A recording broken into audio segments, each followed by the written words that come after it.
Abdiku sing pinter. Nggih. Abdiku sing bodho lunga-lunga kaya kebo. Cik. Dirgawati. Paring dawuh Sang Prabu. Apa kanthi cara kuwi aku kelakon dhaup Sri Tanjung? Panci mekaten Sang Prabu. Panci mekaten menika. Pun pitados kalian Kang Abdi Sid. Ya. Yen pancen kuwi siji-sijine cara kuwi bakal tak tempuh. Tumenggung Dirgayuda. Kula sinuwun. Senajan to kowe rasa rujuk karo kekarepanku. Kowe kudu meneng. Nggih. Senika dawuh. Kowe tak dawuhi nimbali Patih Sidabaksa. Timbalono dina iki uga. Senika dawuh sinuwun.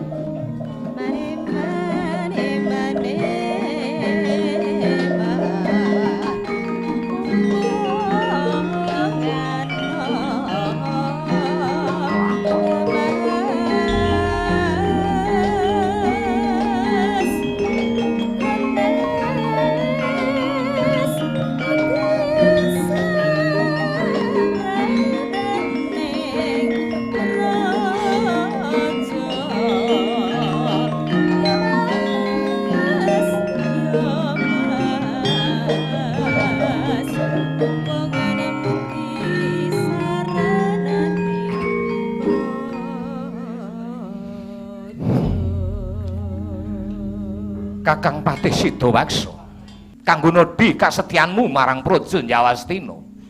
Apa saguh Kakang Sidabaksa ngupadi pusaka tumbaling praja mau, Kakang? Inggih, nuwun sewu, Sang Prabu. Kakang Patih iya. Lajeng anggenipun Kang Abdi kepatihan ngupadi tumbaling praja mapan wonten pundi, Sang Prabu? Iki ngene, Kakang. Ora ana Narapraja kang pitaya lan bisa tak percaya kejaba Kakang Patih Sidabaksa sebab Mas telung plengkung gumbala telung gulung kuwi ora mapan ing jagat raya. Nanging mapane ana ing kayangan ya kuwi ana ing kaendran. Mula Kakang, yen pancen siramu tresna Praja Njawastina, tresna kawula lan bekti karo Prabu Silahadikrama, mestine siramu saguh ngupaya tumbaling praja. Kepiye? Saguh apa ora, Kakang? Menawi menika kagem sarana kuncaraning Praja Yawastina, mliginipun dhateng asma panjenengan. Kula sagah Sang Prabu. Saguh. Inggih. Aduh Kakang, sesuk umpama sliramu wis sowan meneh ana ing Praja Njawastina kanthi nyuwanake pusaka loro, emas telung plengkung, gumbala telung gunung, sliramu bakal tak paringi bebungah. Ya kuwi Kartika Mutiara kang tak tempelake ora dadamu. Wis Kakang, bebasan sambung obor colok lintang mangkato iki dina Kakang Sidabaksa. Kepareng Kang Abdi kepatihan yun pamit yun Hati-hati, pangestu. hati-hati Kakang Patih Sidabaksa.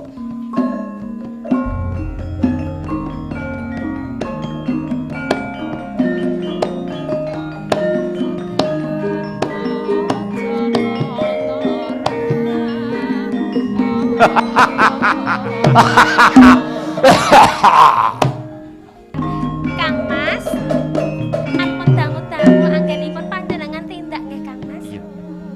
Sri Tanjung. Dalem Kang Mas. Kudunipun Kakang tansah caket kelawan Diajeng Sri Tanjung. Ibarat kaya dene renggang gula kemepyur pulut.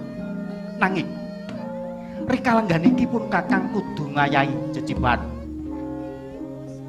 Sumurpa Diajeng lamun to tresnane pun Kakang lawan Diajeng Sri Tanjung tak ibaratke kaya dene curiga manjing warangka.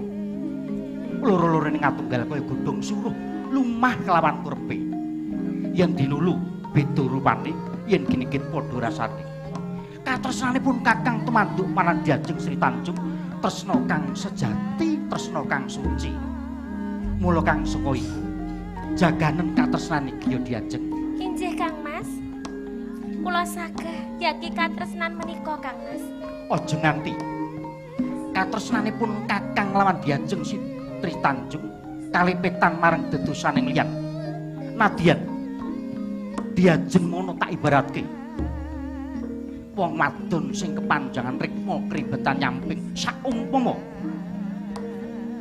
ana bebaya kang nempuh marang Diajeng. Diajeng kudu tatak tangguh lan tanggun. Aja nganti mundur saka gebuntur, aja nganti lirih saka pengareh-areh. Diajeng Dalem Kang Mas. arum-arum cendana sining sari dumeling tanpa tetinggal. Ya mung sliramu sing nabet jroning atiku. Pun Kakang nyuwun pamit ya Diajeng. Inggih Kang Mas.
Tak rewangi kang kongkong kaya wong adol gentong paribasane.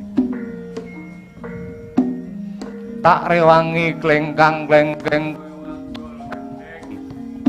pedah tresnaku karo kowe. Mula aku nanting karo kowe. Saku ora. Mboten. Aku. Mboten Sang Prabu, mboten. Saku ora. Mboten. Kula mboten sagah nglampahi Sang Prabu. Kula namung tresna kalian Kamas Patih sida peksa Sang Prabu. Li Tanjung. Sampun kata-kata kula matur panjenengan mriku kok. Aku kudu bisa nggarwa kuwi. Nanging atimu atos ngluwi atos sing watu item. Watu item sing atose magila. Esan saben dina banyu kang tumetes ing watu bisa kok. Wusana sumyur tanpa dadi nanging atimu atos. Atimu atos. Pindha karang kang manjing samudra datan mubah datan senat santo tinraing alun sing gedhe. Hei Sri Tanjung, eling-elingen pangandikaku. Wiwit Jabang nganti Crapang, Prabu Silah Hadikrama durung tau kagol.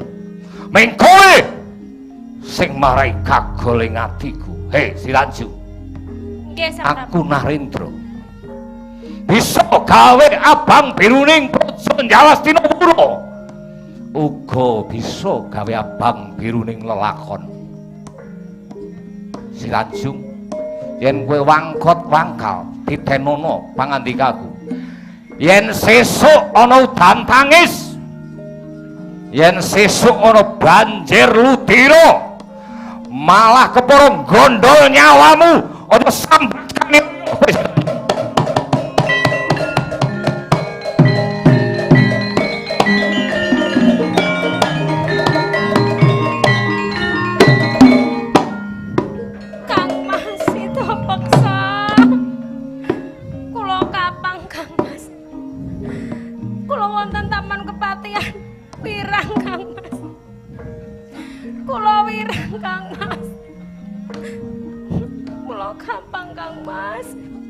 Sri Tanjung, saya suwe nggonmu urip ana ing jagat iki. Saya ndeder dosa lan luputmu. Mula sadurunge kowe tak sirnake. Sambato marang bumi pertiwi bapa ngakasa sebuten kiblat papat isining rina kelawan wengi galo sawangen kae ana hakni mangalat-alat nunggu sukmamu kang wis kebak dosa. Mula sadurunge kowe tak sirnake Gagi matur darbe panjaluk apa tak pinangkani. Gagi matur Sri Tanjung. Kula mboten nyuwun menapa-menapa Kang Mas. Naming kula nderek weling Kang Mas.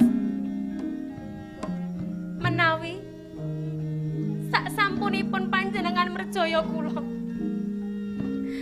rah ingkang medal saking jaja kula menika amis bajen.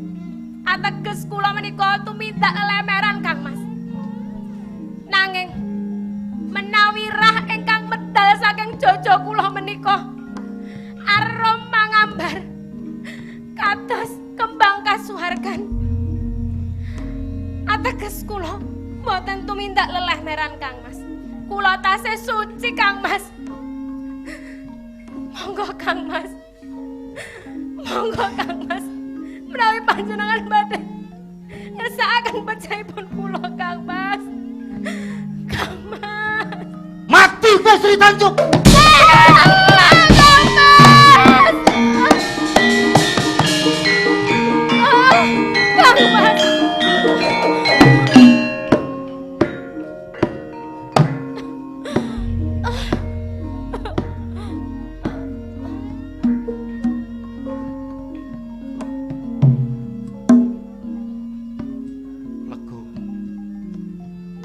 Lega rasane atiku.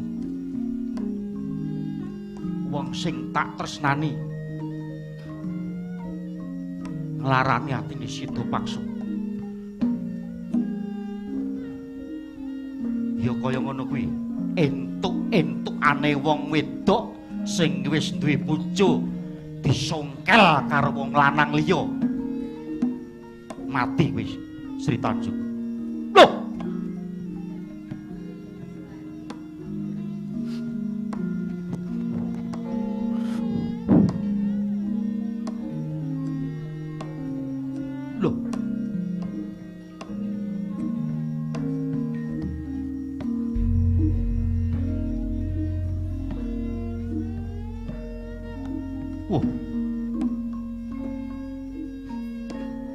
Ludira kang mijil saka anggamu.